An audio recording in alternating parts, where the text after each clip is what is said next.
sinanirwa kujyamo n'igihugu cy'amata n'ubuki. hari igihugu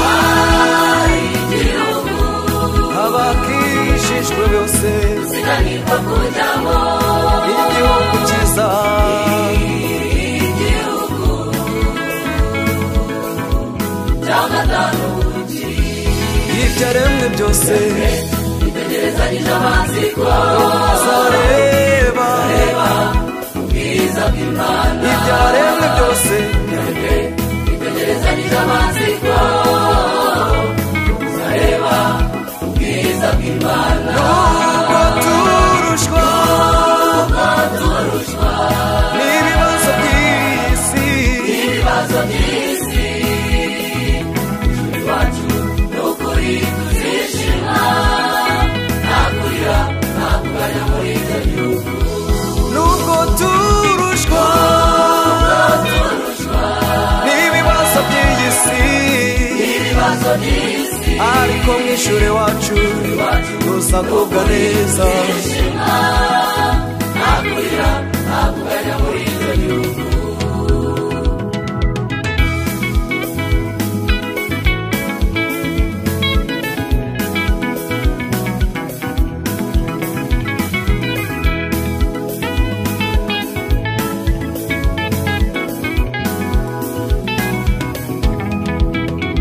icyo gihugu tuvuga si cyo wari we wese udakijijwe ntabwo azakigeramo.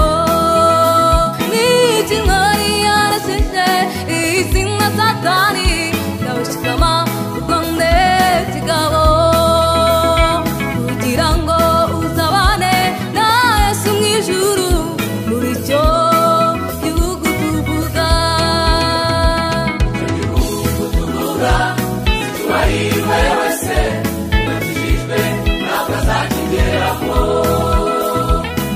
wari yanesheje isi na satani abishikama kurwane kigabo kugira ngo uzabane na Yesu mu ijuru muri icyo gihugu. icyo gihugu tuvuga wari we wese udakijijwe ntabwo azakigeramo.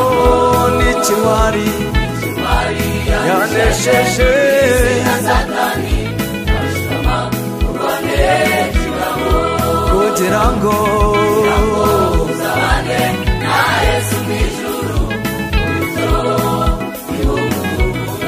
nubwo turushwa n'ibibazo by'isi ijuru iwacu ni ukuri tuzishima nta kurira nta kuganya muri icyo gihugu. nubwo turushwa n'ibibazo byo ku isi tuzagubwa neza. ni ukuri tuzishima nta kurira nta kuganya muri icyo gihugu.